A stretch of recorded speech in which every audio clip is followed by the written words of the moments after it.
तो उम्मीद है कि हमारी जो लोकप्रिय हमारी प्रत्याशी है महिमा कुमारी में वो अच्छे वोटों से जीतेगी। लोकसभा में 4 विधानसभा क्षेत्र आते हैं, जबरदस्त वोटों से हमारे महिमा कुमारी विजयी होगी। ये भी आरोप है कि वो जैसे ईडी का छापा डालने के बाद वो भाजपा में अगर शामिल हो जाते हैं, वो कांग्रेस छोड़ के या अन्य दल छोड़ के, तो फिर उनको आरोप मुक्त कर दिया जाता है। तो ये भी हम गौरव महसूस कर रहे हैं कि महाराणा प्रताप के वंशज से जो ये चुनाव मैदान में है। लोकसभा चुनाव को लेकर बिगुल बज चुका है। राजसमंद लोकसभा सीट पर मुख्य रूप से भाजपा प्रत्याशी महिमा कुमारी का नाम साफ हुआ है, तो दूसरी तरफ कांग्रेस की तरफ से सुदर्शन सिंह रावत को प्रत्याशी बनाया गया था, लेकिन 2 दिन बाद में उन्होंने चुनाव लड़ने से इनकार कर दिया है। इस बीच में भाजपा द्वारा जो प्रत्याशी घोषित महिमा कुमारी जी अपने देव दर्शन यात्रा के साथ ही चुनावी मैदान में उतर चुकी हैं और उसी के तहत उन्होंने सुबह एकलिंगनाथ के दर्शन किए, श्रीनाथ जी के दर्शन किए, चारभुजानाथ और द्वारकाधीश के दर्शन करने के बाद भाजपा जिला कार्यालय पहुंचे हैं, जहां पर जिला भाजपा की बैठक हुई। उसमें पूरे लोकसभा क्षेत्र से कई विधायकगण और भाजपा के कार्यकर्ता पदाधिकारी शामिल हुए हैं। अभी हमारे साथ में मेवाड़ क्षेत्र के जो मुख्य रूप से 4 विधानसभा हैं, ब्यावर, जैतारण, डेगाना और मेड़ता, वहाँ से भी कार्यकर्ता पदाधिकारी हमारे साथ में आए हैं। मेड़ता के विधायक भी हमारे साथ में हैं। उनसे जानते हैं कि लोकसभा सीट की उस 4 विधानसभा में और आपके विधानसभा क्षेत्र में क्या स्थिति है, उसको लेकर थोड़ी स्थिति स्पष्ट करें कि क्योंकि प्रत्याशी घोषित हुई है महिमा कुमारी जी, आपके विधानसभा क्षेत्र और मारवाड़ की जो और सीटें हैं वहाँ की क्या स्थिति है? देखिए, आज हमारा जो कार्यकर्ता सम्मेलन था, हमारे प्रत्याशी घोषित होने के बाद में पहला सम्मेलन था, तो हमारे सब लोगों का परिचय हुआ हमारे माननीय महिमा कुमारी जी से। और बताना चाहूँगा आपको, मेवाड़ और मेड़ता का तो रिश्ता रहा है। हमारी मीराबाई जो मेड़ता की थी और यहाँ पढ़नाई होती, हमारा रिश्ता है मेवाड़ और मेड़ता का। तो उम्मीद है कि हमारी जो लोकप्रिय हमारी प्रत्याशी है महिमा कुमारी वो अच्छे वोटों से जीतेगी।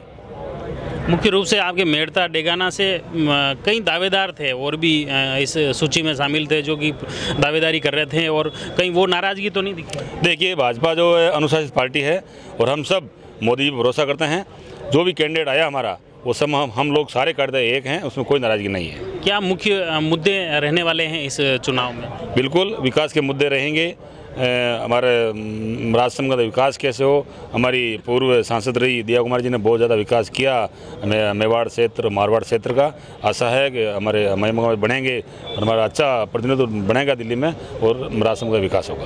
पहले भी दिया कुमारी जी पूर्व राज परिवार से सदस्य थे, अभी भी महिमा कुमारी जी मेवाड़ पूर्व राज परिवार के सदस्य हैं, तो दूसरी बार भी फिर महिला चेहरा हैं, कैसे देखते हैं इसको? हमें खुशी है ना, हमारे लोकप्रिय प्रधानमंत्री जो महिलाओं को आगे लाने का जो प्रयास कर रहे हैं, उन्हीं की देन है, उनको टिकट मिला है। और हमें ये भी हम गौरव महसूस कर रहे हैं कि महाराणा प्रताप के वंशज से जो ये चुनाव मैदान में है, तो अच्छा रिजल्ट रहेगा। लोगों में अच्छा उत्साह है, क्योंकि महाराणा प्रताप एक राष्ट्र के सच्चे भगत हिंदूवादी चेहरा थे वो, तो उनके वंशज चुनाव लड़ रहे हैं, हमें बहुत खुशी है। महाराणा प्रताप के वंशज चुनावी मैदान में हैं, तो कहीं ना कहीं वो जो प्रभाव हैं या जैसे पूर्व राज परिवार के जो सदस्य हैं, तो इससे कहीं ना कहीं आपके प्रत्याशी को जनता तक पहुंचने में आसानी रहेगी? बिल्कुल आसानी रहेगी, ऐसी कोई दिक्कत नहीं है। हमारे जो पहले हमारे प्रत्याशी थे MP साहब थे दिया कुमार जी, उनके बारे में कहा गया था वो राजकुमारी है, उन्होंने साबित कर दिया कि मैं कोई राजकुमार नहीं हूँ, मैं जनता का आदमी हूँ। उन्होंने लगातार 5 साल जनता के बीच में रह करके एक जो मिसाल कायम की उन्होंने कि एक MP ऐसा होना चाहिए। तो हमें आशा नहीं, उम्मीद ही है हमारी महिमा कुमारी जी उनके पचूले पर चलेगी और जनता की सेवा करेगी। जो विधायक साहब ने बताया, आपको क्या लगता है, क्या क्षेत्र के मारवाड़ क्षेत्र के आपके एरिया के युवा चाहते हैं? क्या जो हमारे विधायक साहब ने बताया है, सभी कार्यकर्ता मिलकर मेड़ता विधानसभा और डेगाना, इधर हमारे मारवाड़ की 4 लोकसभा में 4 विधानसभा क्षेत्र आते हैं, जबरदस्त वोटों से हमारे महिमा कुमारी विजयी होगी और भाजपा की राजस्थान की 25 सीटें आएगी और मोदी जी के हाथ मजबूत रहेंगे। हम हमारे MLA साहब जो संकल्प लिया है, हम सब कार्यकर्ता मिलकर कंधा से कंधा मिलाकर साथ देंगे। अभी आज जैसे मुख्य कांग्रेस प्रत्याशी जो सुदर्शन सिंह रावत को बनाया गया था, उन्होंने वापस इनकार कर दिया, इसको लेकर आगे क्या? देखिए, उनको पता है कि चुनाव निश्चित तौर से हम हारेंगे, इसलिए वो हार में चुनाव लड़ना ही चाह रहे हैं। मतलब हम कांग्रेस की बात नहीं करेंगे, हम तो हमारी पार्टी की बात कर रहे हैं। हम सब कार्यकर्ता यथासंभव सब मजबूत हैं और हम मोदी जी को नेता मानते हैं। मोदी जी विश्व का नेता है, तो हमें हमारे चेहरा मोदी जी है और हमें उम्मीद है कि हम अच्छे वोटों से लीड करेंगे। लेकिन कहीं ना कहीं इस अभी जो इस चुनाव में जो प्रत्याशी बनाए गए हैं उसके बाद में कई पदाधिकारी हैं पार्टी के, वो नाराज़गी तो अंदर खाने दिख रही हैं, उसको लेकर आप क्या कहेंगे? नहीं, किसी ऐसे कोई कार्यकर्ता या किसी नेता में नाराज़गी नहीं है। हमारे हर नेता इस पार्टी की हर गाइडलाइन से जुड़ा हुआ है और अपने प्रत्याशी के पक्ष में हर जगह तैयार मिलने वाले नेता है हमारे। अभी कांग्रेस की तरफ से मुख्य रूप से जो मुद्दा उठाया जा रहा है उसमें ये कि इलेक्टोरल बॉन्ड को लेकर के किस तरह से भाजपा द्वारा ईडी का छापा डाल के नेताओं को दबाया जा रहा है, गुमराह किया जा रहा है जनता को, ये इसको कैसे देखो? देखो, ईडी हर जगह किसी ऐसा नहीं है कि किसी नेता को जो लोग भ्रष्टाचार करके अपना पैसा बनाया है, गलत पैसा बनाया है, उनके ऊपर ईडी का एक्शन होगा, चाहे वो बीजेपी का हो, चाहे कांग्रेस का हो, चाहे बिना पार्टी के लोग, उन पे भी होता है। जो अगर गलत पैसा कमाएगा तो गलत पैसे का वो उनके पास लेखा जोखा नहीं होगा तो ईडी के पास जाएगा वो। तो उसमें ये भी आरोप है कि वो जैसे ईडी का छापा डालने के बाद वो भाजपा में अगर शामिल हो जाते हैं, वो कांग्रेस छोड़ के या अन्य दल छोड़ के, तो फिर उनको आरोप मुक्त कर दिया जाता है बीजेपी। नहीं, ये सोशल मीडिया की बातें, इन बातों पे जनता विश्वास नहीं करती, ये बातें बनाई हुई बातें होती है। ऐसा कहीं नहीं है कि किसी नेता को ईडी के चक्कर में वापस भाजपा में आने से वो कोई दूध का दूल्हा बीजेपी नहीं बना। महाराष्ट्र में उप मुख्यमंत्री जो बनाए गए हैं वो इधर से आए, तो उनका उदाहरण तो है ही है। ऐसे उदाहरण में उनके पास मिला नहीं होगा। ईडी तो एक जैसे आपके पास भ्रष्टाचार के जो आरोप भाजपा नहीं लगाए, उसके बाद भाजपा में से वो शामिल हो गए तो फिर उनको मुख्यमंत्री। आरोप आज आप मेरे ऊपर लगा सकते हो, मैं आपके ऊपर लगा सकता हूँ, उसकी जांच हो जाएगी। जांच में क्या आता है, उनकी जांच में उनके खिलाफ कोई सबूत नहीं मिले होंगे, ये चीज़ें होती है। बाकी पार्टी चलो बिल्कुल भी तो जा रहा है ईडी के चक्कर में, उन्होंने गलत किया तो जाएगा। तो यही तो बात, चाहे अशोक गहलोत हो या और भी जो कांग्रेस के नेता है या अन्य दलों के नेता भी ये सब जगह आरोप लगा रहे हैं। अभी अरविंद केजरीवाल दिल्ली में गिरफ्तार हुआ तो उसमें भी यही आरोप लगाए जा रहे हैं। अरविंद केजरीवाल ने तो इतना बड़ा मोनोपोली के लिए लोग उनको जानते नहीं हैं। वो इतने बड़े भ्रष्टाचार किए कि उनके भ्रष्टाचार बाहर निकलने में काफ़ी और समय लगेगा। उन्होंने जो ऑड इवन लागू किया, ऑड इवन भी एक भ्रष्टाचार था। छोटी कंपनियों से उन्होंने टाइप करके बड़ी गाड़ियों वालों को बंद कर दिया, छोटी गाड़ियों उन्होंने बहुत बड़े पैसे कमाए हैं। तो ये तो भ्रष्टाचार वो भ्रष्टाचार खुल के करता है जो दिखता है।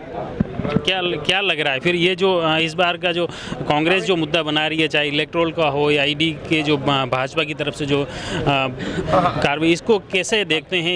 इसका प्रभाव इस चुनाव में देखने को मिलेगा? देखिए, मोदी जी का जो टारगेट है देश में भ्रष्टाचार जड़ से खत्म होगा। उन्हीं के टारगेट पे जो ईडी काम कर रही है, ईडी स्वतंत्र संस्था है। जिन लोगों ने चोरियां की वो जेल जाने चाहिए, हमारा ऐसा मानना है। नहीं, वो तो जाने चाहिए, लेकिन जो इस तरह के जो भाजपा में शामिल हो जाते हैं दूसरे दल के नेता, फिर वो आरोप नहीं रहते हैं क्या? अगर साबित होगा उनके आरोप साबित, वो भी जेल जाएंगे, चाहे भाजपा में चाहे कांग्रेस में। जिन्होंने चोरियां की वो जेल जाएगा, चाहे मोदी जी का सपना है, चाहे मेरी पार्टी का हो, दूसरी पार्टी का, जो जिन्होंने चोरी की वो जेल जाएंगे। चलो बिल्कुल, बहुत बहुत धन्यवाद विधायक साहब। और ये मुख्य रूप से भाजपा के कार्यकर्ता हैं, मारवाड़ क्षेत्र से आए हैं और अभी भाजपा जिला कार्यालय राजसमंद के बाहर खड़ा हूँ। यहाँ पर बैठक चल रही है। इस बैठक के दौरान बाहर जो कार्यकर्ता हैं इनसे बातचीत कर रहे हैं कि आखिर किस तरह का रुख है। मुख्य रूप से जो बात आ रही है कि लोकसभा चुनाव को लेकर आपका दावा है कि इस चुनाव में भाजपा की जीत होगी। ये तो आने वाला वक्त बताएगा जनता किसके पक्ष में वोट देती है। आप जुड़ी रही जयवर्धन न्यूज़ के साथ, धन्यवाद। The Maruti Nandan grand Nathdwara स्थित एकमात्र ultra luxurious 5 star hotel, Rajsamand जिले की एकमात्र 5 star hotel the Maruti Nandan grand में भोजन की स्वादिष्ट थाली अब सिर्फ 290 रुपए में। श्रीनाथ जी की नगरी नाथद्वारा में इस सुनहरे अवसर का आनंद अवश्य उठाएं।